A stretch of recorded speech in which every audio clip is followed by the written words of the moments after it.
Good morning. Welcome to the National Emergency Management Agency, NEMA, Daily Press Briefing at its headquarters on Gladstone Road. We're here to give you an update post-Hurricane Dorian and to share NEMA's operations as we seek to restore some sense of normalcy to those impacted. As you are aware, volunteerism and NGOs play a very important role in any disaster management. So we have a slew of volunteers and NGOs here to speak to you today. Captain Stephen Russell, Director of NEMA, Mr. Carl Smith, NEMA spokesperson.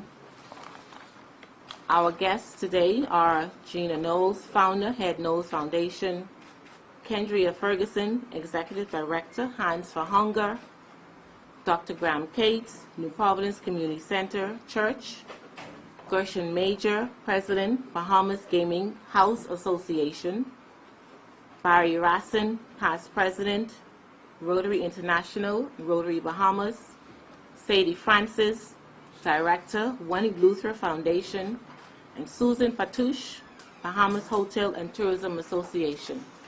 We'll have opening remarks by Mr. Carl Smith.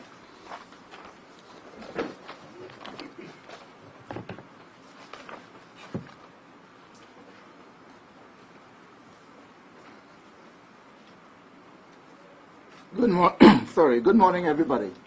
Morning. You know, I like to start off with good news. There's always good news. And I'm going to start off with the best news. In Isaiah chapter 41, verse 40.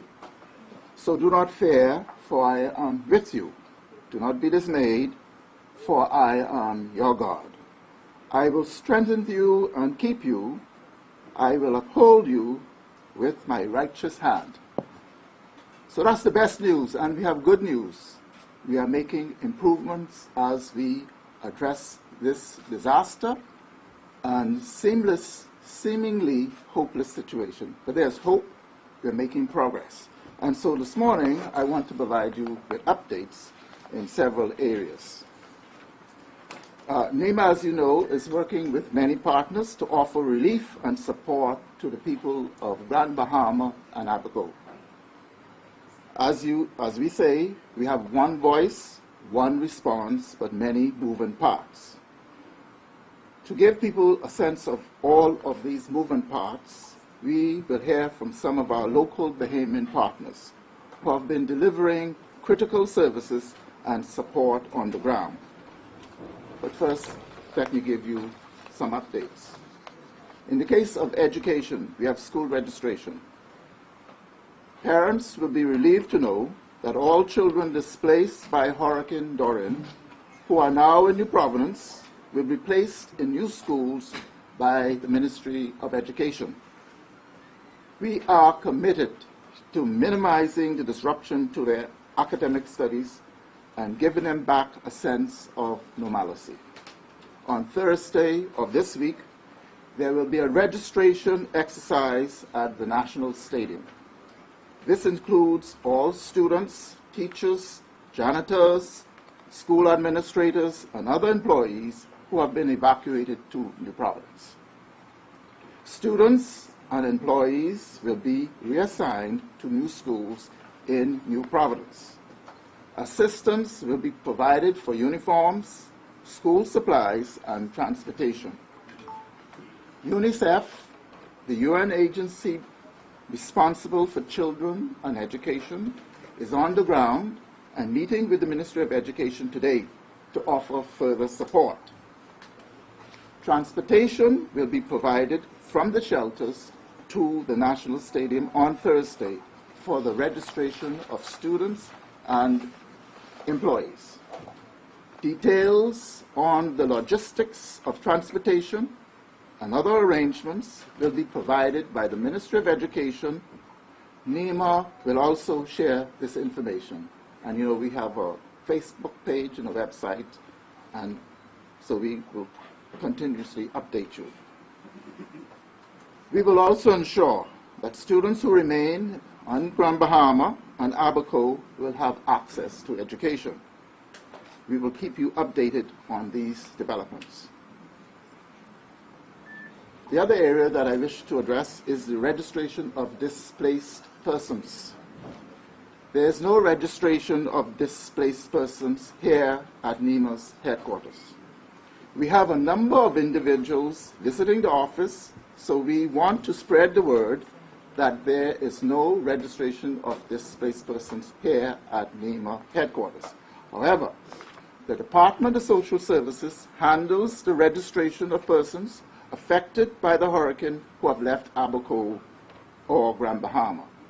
Individuals are either registered at Odyssey Aviation, an official shelter, or the Department of Rehabilitative Welfare Services on University Boulevard.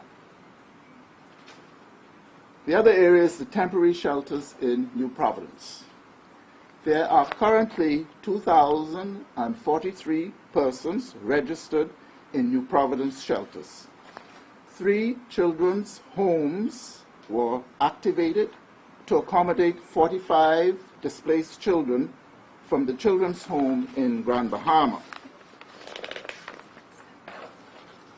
As of 10 a.m. this morning, September 10th, these are the shelters being used in New Providence. The Kendall Isaacs Gym, including the 2 tented areas just outside of the gym, and they are accommodating 1,357 persons. The Fox Hill Community Shelter, where there are 239 persons. The Calvary Haitian Baptist Church Shelter is housing 85 persons. The Salvation Army on Marquis Street is accommodating 27 persons. The Pilgrim Baptist Church in St. James Road is housing 64 persons. And the Bahamas Academy Gym is housing 226 persons. Social Services is managing the missing persons hotline. They recently added additional numbers. The full list is available on NEMA's Facebook page. This is the full list of numbers.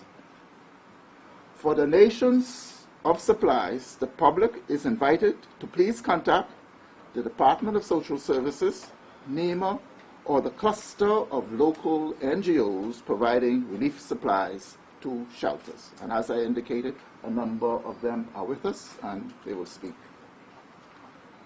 I wish to provide you on a weather update. NEMA is closely monitoring the weather, as there may be some rain or thunderstorms in the area of Abaco and Grand Bahama. The weather system may be in the area tomorrow, and later this week, NEMA coordinates, we will keep you updated. NEMA coordinates on the ground and are aware of the current situation. The Department of Meteorology will issue its usual weather updates.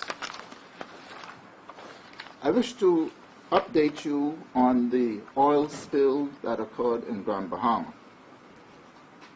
This is the Equinor oil facility. The Ministry of Environmental Health has conducted an assessment of the Equinor oil facility in Grand Bahama. Based on this assessment, there's no reason to be of concern for public health. The tank themselves appear to be structurally intact, and there's no evidence at this time of an ongoing leak. During the storm, the 2 domes on top of the tanks were blown off by the wind, causing oil from inside the tanks to spill out. Since the storm, there's been no continuous impact to the marine environment from that oil spill. An active cleanup crew from Equinor in the U.S., the base in the U.S., is arriving today to manage that oil spill. I now turn over to our moderator, who will invite our partners to provide you with updates. Thank you. Thank you very much. We'll get right to it. We'll hear from Gina Knowles from Head Notes. Oh, sure. Good morning, everybody. just to give you an update on what's going on with us. So far, it seems as if we, first of all, would like to say thank you so much to everybody nationally and internationally who have come out, reached and showed their tremendous support with us, and to trust us and work together. And we've been learning so much, and we really, really appreciate that, because every year by year, we love when people come in and we learn so much more, which makes us better. And we're not ashamed to learn more. And this time, it's been 100 times worse than before. And so I feel as if we have 1,000 times as much support from around the world. We really appreciate that. So far we're working with, churches, all NGOs from around the world here, churches, what else we got? Students and just volunteers from everywhere just helping us out. So we have our distribution centers going on down to NPCC and doing a great job down there with all the donations coming in and all the goods, we're packaging them up. We have 30 planes that's been going in and out and just in circles, over 100 boats. And I'd like to say, I'm going to tell you honestly that I feel like this time we're working so much smoother with the government. And I'm proud to say that, I feel as if that we are bound to get our country together. And it's really, we're very strong, patriotics. And one thing I could say as Bahamians, when something happens bad, we pull together very quickly. We realize it's only a few of us. We're little rare gems. So we're going to have to take care of those gems. So as bossy or rowdy as we may seem, when it comes to ourselves, we're going to take care of each other. And I can tell you, I am not too prideful to take a hand out to help when it comes to my people. So I just feel like it's just so much going on in my head, and as you can tell, I'm running on an hour of sleep and put on a little bit of makeup so it doesn't look like that. So what else do y'all want to? Anybody know anything? I don't know. Okay. I think that's it. I can tell you Hands for Hunger is a multifaceted agency, and there's no shortage of what they do. I'm proud to be the lead volunteer. So we'll hear from Henrietta Ferguson from Hands for Hunger. Hi, good morning. I don't know if it's morning or afternoon. Okay, or what day it is. It's been a long few days. At Hands for Hunger, our vision is a transformed Bahamas where everyone has access to nutritious and fortifying meals each day, and our quality of our environment is enhanced. In partnership with NEMA and the Department of Social Services, Hands for Hunger relief efforts have focused on providing support and assistance with ensuring that shelters throughout Nassau have access to food for their daily needs. Thus far, we have partnered with a number of hotels and local restaurants to provide prepared food for lunch as well as dry goods for breakfast. Hands for Hunger, of course, is also focused on providing long-term support to our fellow Bahamians who have been impacted. We are establishing a disaster relief pantry to store goods and for long-term assistance that can be shared with local shelters, families, and the communities impacted. All monetary donations received throughout our online portal will go directly to purchasing food for our disaster relief pantry. Hands for Hunger is honored to have the opportunity to serve our fellow Bahamians during this time of need. I would like to take this time to thank our many volunteers as well as donors who have generously given up their time and resources to contribute to our relief efforts. We acknowledge that disaster recovery won't end this week, nor will it end next month. Hands for Hunger is here for the long term. We are looking forward to partnering with local and international agencies to ensure that we can lend support to our fellow Bahamians, and we can all work together to ensure that we have food security throughout the Bahamas. Thank you. Thank you very much, Hands for Hunger. New Providence Community Church was really stepped up. We recall during Hurricane Irma, they housed a lot of evacuees from the Southeast Bahamas. So coming now is Pastor Matthew Sweeting, who will give us an update on what their church is doing. Good afternoon, Bahamas. Good morning, Bahamas. Over the past 15 years, we have really partnered with a number of organizations for disaster relief. Historically, we have been a hurricane shelter. But over the last two storms, starting with Irma, we have really tried to galvanize the public sector just in a very strategic way. As you know, there's a lot of people in our country who want to get involved. We do work directly with NEMA and other governmental agencies, but we're just trying to be, at this point, for lack of a better word, a distribution point. We have command centers on location, so whenever a new agency approaches us in person or online, we try to get them involved as quickly as possible. So at this point in time, we are just working very, very collaboratively and strategically just to make sure that we can service the needs of our country. A part of what that looks like is we have been shipping on a daily basis. We are a place for donations to arrive. We have local and foreign partners.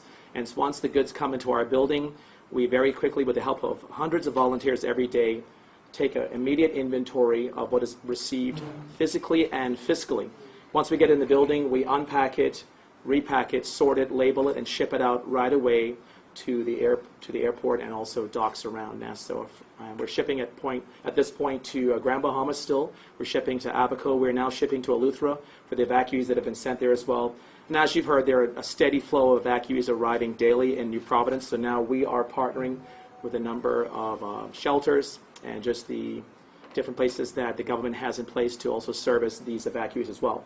We're shipping food, toiletries, medical supplies, sanitary products for mothers who have babies, whatever they need. We are shipping that as well. And so we're quite busy. We're asking the public on a regular basis to continue to watch our social media, as we have about 10 different Bahamian businesses helping us produce digital content whereby we can then inform the public on a daily basis. Here's what we need at this point in time. I have to say, we are shipping so quickly at this point in time, we run out almost every day of these items, because as a steady flow of evacuees arrives in our island, we're having to give to them as well. We're also assisting with housing right now. We're working with the Real Estate Association, with hotels around our country, as well as Airbnb and private homeowners, just to facilitate getting evacuees in housing as quickly as possible. And that is possible through a lot of our strategic partners as well. So we're also providing fuel for boats and airplanes. So this has become very broad, very quickly. I'm not sure what we are anymore. I think it's just a living thing. Our needs grow daily. We will work with anyone who wants to get involved in actually helping us be Bahamas Strong at this point in time. And so the needs are very great. If you'd like to speak to us, you can stop by the community center or just post a need online. We are providing at this point in time wiring instructions along with our strategic partners like Rotary and Head Knowles, as well as faith-based organizations around the world who would like to know how they can help the Bahamas in our time of need. We have all that information posted on our website and our Facebook page. And once the stuff arrives, we have hundreds of agencies in New Providence who are helping us get it out there, driving it there. They're telling us what the needs are. And so it's been just a wonderful collaborative effort. We are blown away by the outpouring of love and generosity of not only Bahamians, but expats living in our country and our foreign partners involved. I have with me here today one of our partners, Dr. Graham Cates, who comes from Family Medicine Center. He's helping us to organize not only medical supplies, but personnel on the ground, and also in the islands as we find out what their medical needs are as well. He also helps us with logistics and oversight. So we just want to say thank you to our country. This has been a real privilege to serve our country this time. Anyone who would like to approach us in the days, weeks, months, and years ahead, because for us, as Gina has mentioned, this is a long project. We're still shipping to Acklands from Irma. So we don't really stop whether it's in the media or not. We'd love to just continue to keep this flow of information and goods and services flowing as well. So we're now offering our foreign partners the chance to also donate by way of tax deductions. And so we're getting a lot of people involved in the months ahead. So thank you so much. It's a real pleasure to serve our country at this time.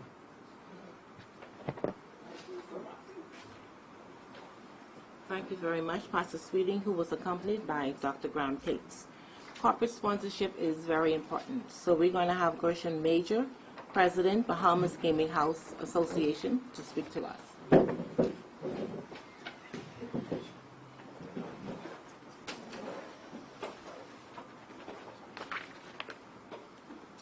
Good morning. Firstly, let me express on behalf of the Bahamas Gaming Operators Association, our members, and the almost 3,000 staff which we represent, our heartfelt condolence to those families who have confirmed the loss of their loved ones as a consequence of what was an unprecedented and historic storm of catastrophic proportion. We also share in the discomfort and the anxiety felt by those families who are still unaccounted for and are still missing and to those families who have lost their livelihoods. This has been nothing short of heartbreaking. However, now more than ever, as a people, we must continue to show our resilience with a unifying purpose and singularity of focus to aid, support, and help our brothers and sisters in Grand Bahama and Abaco. To this end, the Bahamas Gaming Operators Association, working closely with NEMA and their resources extended to us in helping them maximize their efforts, have built over 15,000 square feet of air-conditioned temporary tent housing to comfortably accommodate an excess of 800 persons in need of shelter who were displaced by Dorian. The tent city, which we built, is an extension of the NEMA-approved shelter at the Secondal GLI's Gymnasium. We have fitted out that space with lighting, carpeting, flat-screen televisions to bring comfort, operating on a 24-hour standby generator, along with portable bathroom facilities. We have built an outdoor kitchen at the shelter to allow for increased efficiency in the food preparation and distribution of those persons who will be temporarily residing there. We are also in the process of building additional showers and washing facilities to allow for greater hygienic care.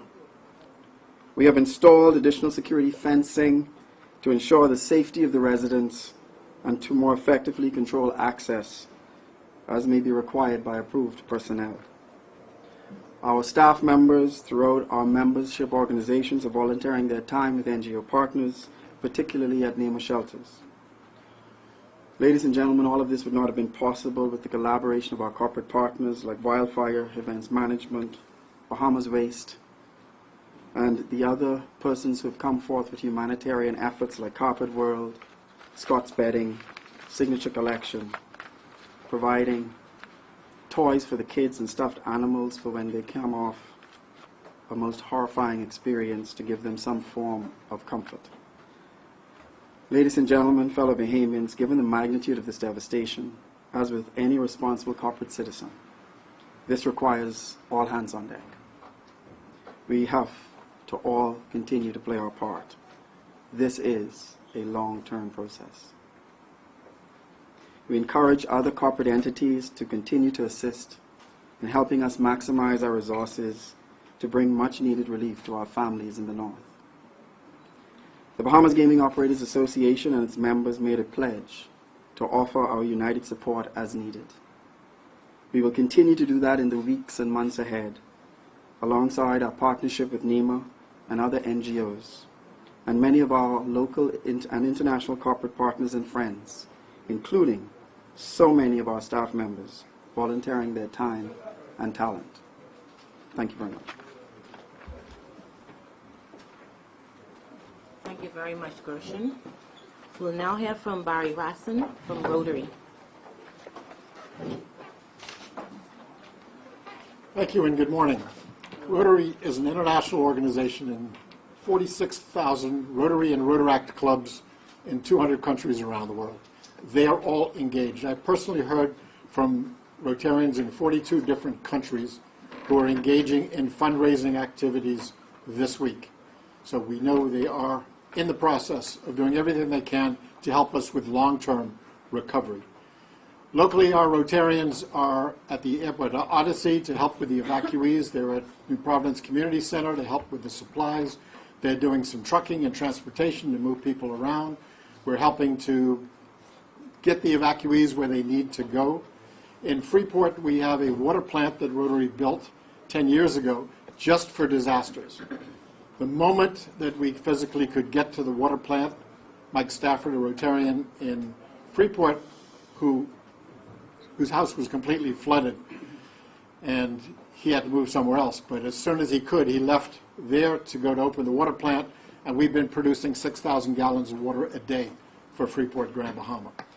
And right across the street from the water plant, we have a housing where we're putting a lot of supplies so people can come get some food, supplies, and water all at the same time. That's working well. Florida Rotarians have and continue to work extremely hard to help us. The first ship in from Florida to Freeport brought 23 tons of medical and food, and other supplies for the island. And they all come into Bradford Marine. They're being stored and distributed as quickly as we possibly can. People are coming to help them get them distributed. We have a second ship coming in tomorrow. We've already got a hospital ship come in. We're able to bring in oxygen, medical grade oxygen, so we could have oxygen for those who are in need in Freeport. In Abaco, we've obviously not at the point we can do much, but we've been going back and forth to see what we can do to help the individuals who are there and those who have been evacuated. The countries around the world, British Virgin Islands is having a telethon tonight in order to raise funds for us, and some local Rotarians will go on their program so we could help that. I was on a radio program in Florida yesterday. I was in one in Rochester, New York 2 days ago. Everywhere that we've talked to around the world, they tell us how they've seen the photographs. I thank the media for what you're doing to make sure the world understands the devastation that we have in this country, because we need all the help we can get. I'm proud to be working with the government, with NEMA, with all the NGOs to make sure that we are all coordinating our efforts going in the right direction to help these people. Rotary is now at a point where we're saying there's so many people working on supplies, and I know of at least 50 more tons of supplies coming out of Florida, that Rotary is going to start working toward our long-term recovery efforts. We know that's going to take a long time, but we want to make that as quick but as effective as is possible. So we're going to spend a lot of our time and resources developing the long term so that we can start to get our economies back in every one of those communities. We have Rotarians who have already committed to being the sponsor for Man-O-War Key, for Green Turtle Key, for Guana Key, for a lot of the smaller abacos that we don't hear about. We just hear about Marsh Harbor and the devastation there, but they all need our help. So we want to make sure we pinpoint every community that has been so destroyed. We're doing that, we're doing it effectively, and we're going to stay on this course. The Haiti earthquake we worked strongly with. We were with that for 8 years before we stopped our engagement with earthquake relief. We're here in the Bahamas. We're going to make sure we're right here until every person from Abaco is back home and every person in Grand Bahama is back home living their normal lives again. Thank everybody. Bahamians, internationally, thank you so much for all the support that you've given Rotary International and our country, the Bahamas. We need everybody to step up and help those who are in need. Thank you. Thank you very much, Mr. Rasson. We don't mean to keep you much longer, but it's very important for you to know about our partnership. So coming now, we have two more speakers, Sadie Francis, Director, One Eleuthera Foundation. Good morning. We are saddened by the widespread devastation caused by Hurricane Dorian in Abaco and Grand Bahama. Our thoughts and prayers are with our sisters and brothers. The true depth of the devastation in Abaco and Grand Bahama is still unfolding. Persons are being evacuated to Eleuthera by land and sea from Abaco. While some will remain in Eleuthera or travel to Nassau or elsewhere to stay with family or friends, there are still others who have nowhere to go. One Eleuthera Foundation is working with its partners to identify short and medium-term housing facilities and provide them with counseling and schooling support and supplies needed to comfortably house evacuees. Organizations like Bahamas Methodist Habitat have already made their facilities available to serve as short-term housing, and priority will be given to vulnerable persons such as single mothers and children. As current facilities being used to house evacuees are only short-term, OEF is working with its partners to identify and upgrade long-term accommodations for evacuees from the islands affected by Hurricane Dorian. Where appropriate, we will include evacuees in the setting up and repairs and provide minimum compensation for them.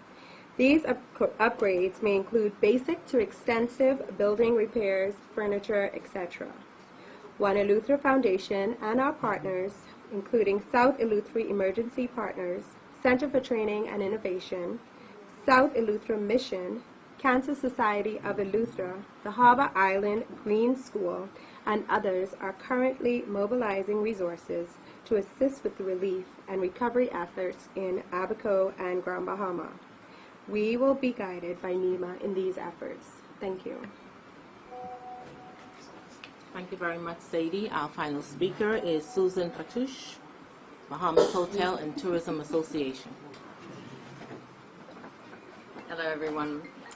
I represent my organization, the Bahamas Hotel and Tourism Association, which has over 200 members that are in the tourism sector, hotel properties, and allied members.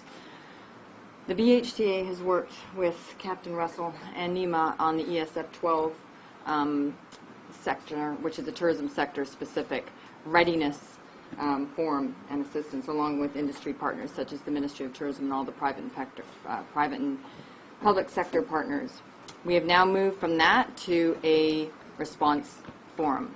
So what we have done is, obviously there's an outpouring of support that is coming through these strong NGOs, these established, fantastic people that are gathered at the table today.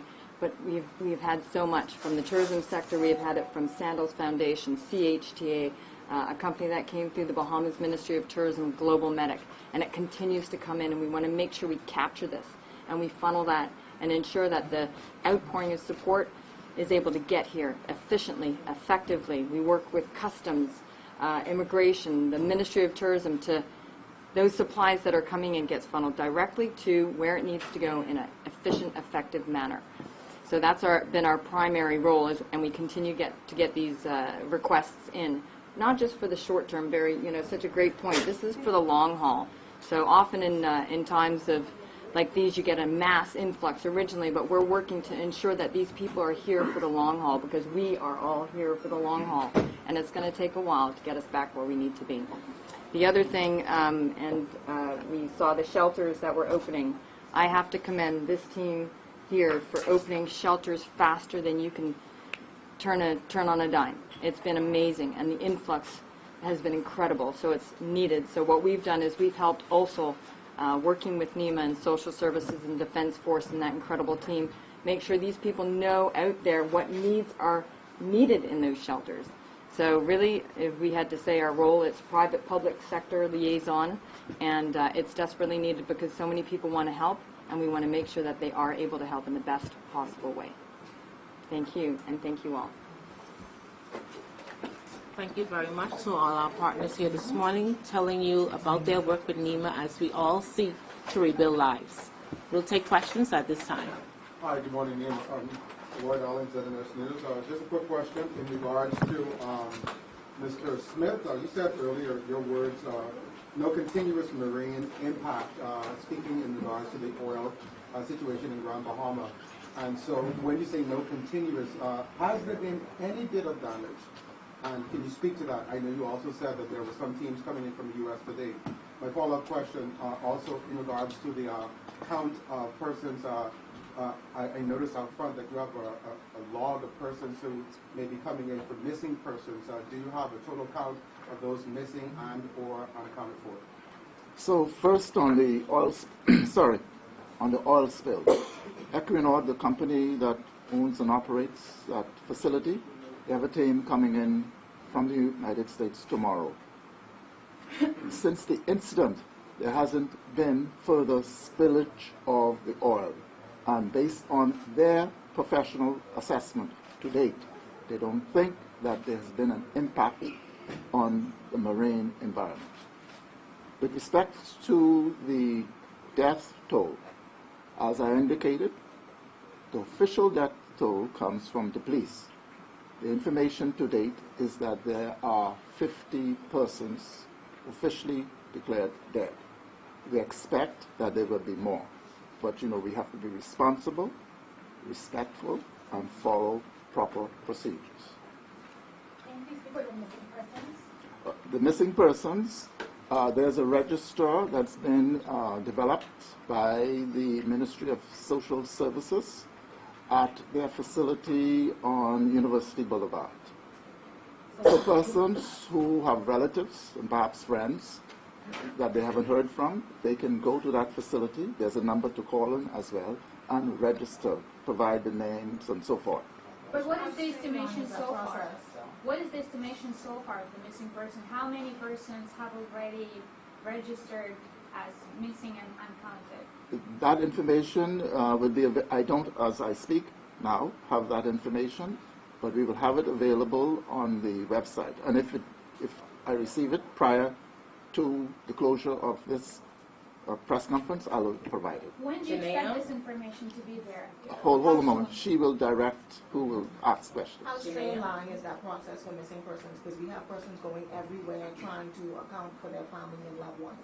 Is the efforts being combined at social services? Because they're coming to the media as well. I can't find so-and-so. And that is why I said earlier, we made an announcement that the place to go is to the Ministry of Social Services, Department of Rehabilitative Services, which is on University Boulevard, just across, not too far from the university. And yes, In terms of accessibility, though, some there is can't access. even get to these places to report these people Okay. missing. At the shelters, is there anything actively being done to say, can you register to say if you have a missing person or not? Assist, because the social services is also manning the shelters. They are facilitating that process at the shelters as well. Okay, Kyle. Excuse us, please. Excuse us, please. Okay, go ahead. And you're good. Are there plans to put a list online so that you don't make it there to that location? Yes.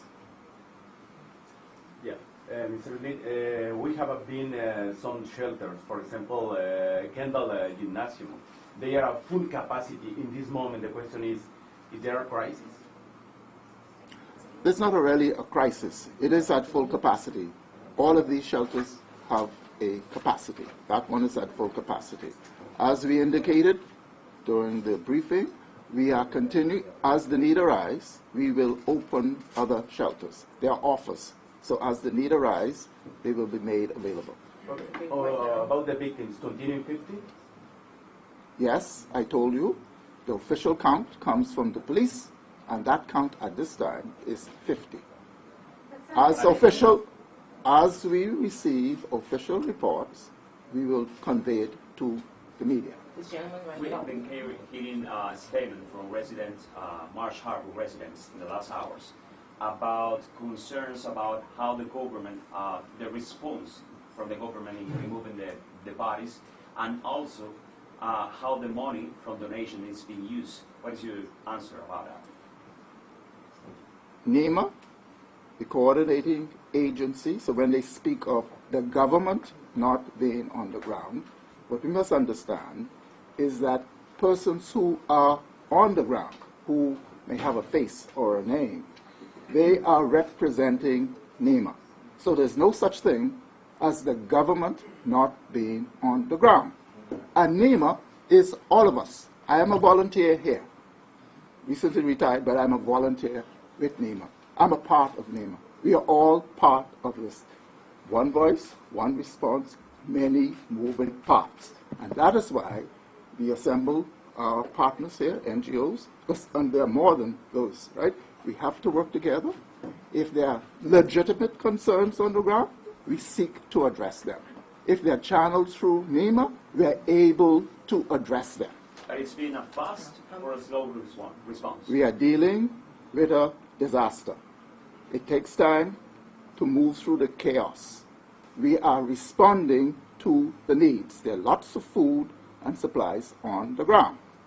We have to cooperate together so that those who are in need receive the supplies. It is of no assistance to us when rumors that are not substantiated fly about. We must keep a clear and stable head and focus on the objective to bring us back to normalcy.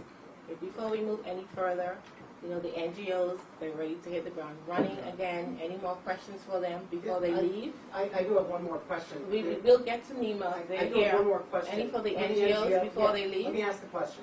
Pardon For me? the NGOs, what specifically, there was a lot of thank yous going on and discussion of lots of different supplies. What do they really need? I think the people that are watching these things around the world are saying, what can I give specifically? So they're not just randomly running to their supermarkets and sending things. We spoke to leadership in the Bahamian government yesterday, and they said they needed cars and fuel. What do these NGOs specifically need? There's a whole listing of needs. The needs are posted on NEMA's website. And yes, they would have indicated they need vehicles. understand the government workers who are on those islands were also impacted. And as government employees, we provide assistance. Vehicles were destroyed. So we have a need for vehicles. There's a whole slew, listing of things that are required. And that listing is available on NEMA's website. So we'll have Ms. Ferguson from Hands for Hunger just to impress upon the work of her organization. Thank you.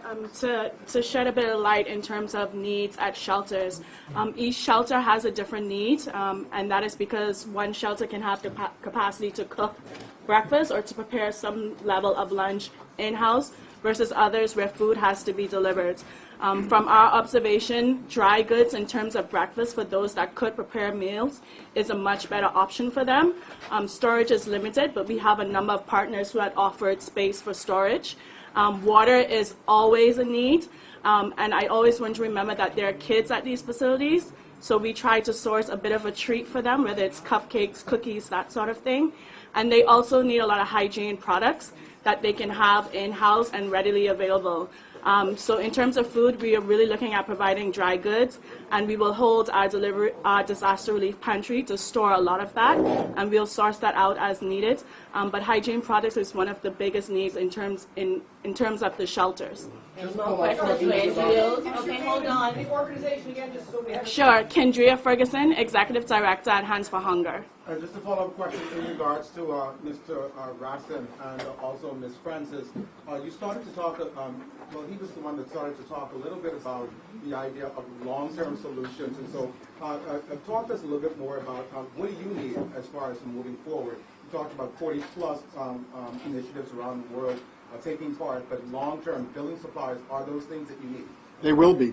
It's too early to have a plan for projects, but that's what we want to start raising cash so that when that time comes, we can submit projects. The way Rotary International works is that we will raise X number of dollars, and then we will get other clubs and districts to match that. Then we can go to our Rotary Foundation that also matches that.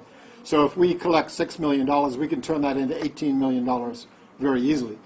Cash is king. For us to rebuild these communities, we need funds.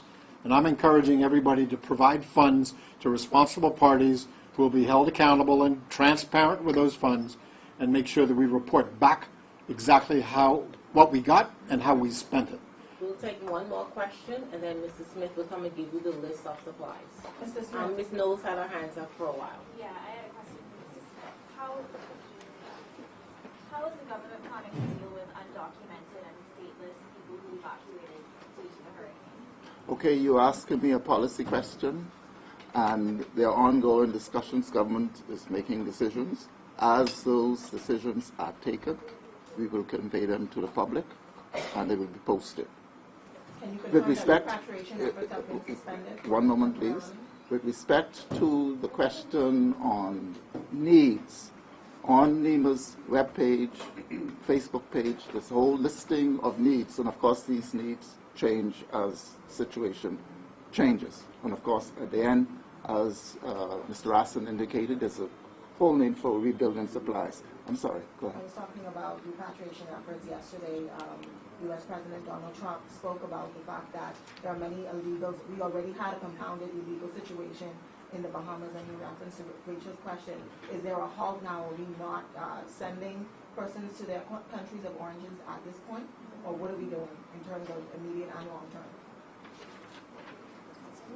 As I indicated yesterday, the immigration policies with respect to United States and Canada or any other country, as far as Bahamas government is concerned, have not changed.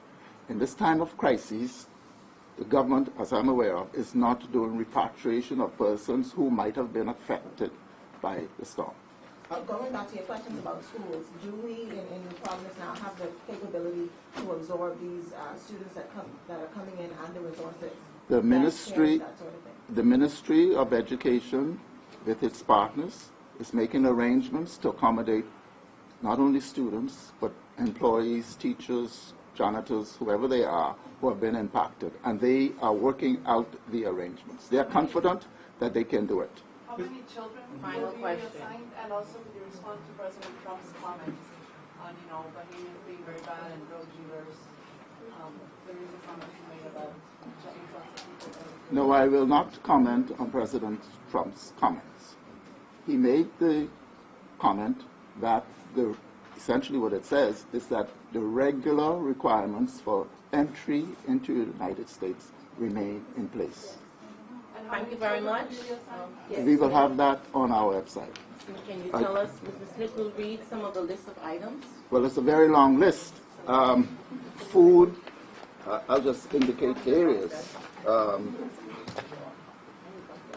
Generators, building supplies, it's a very long list. I think it's best if you get the list from our website. It's a long list, and it is an extensive list.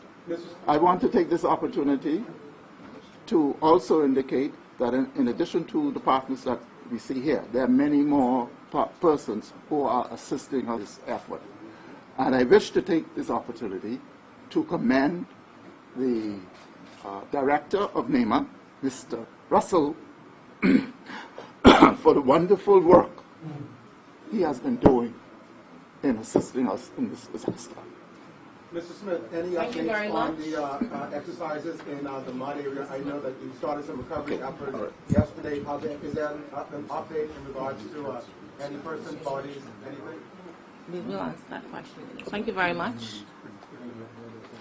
Okay, all NGOs will be registered at the National Training Center agency right down the road on Gladstone Road if you have any further questions for them. Ladies and gentlemen, we will have our daily press briefings, 11 a.m. Thank you very much. Good day, Bahamas.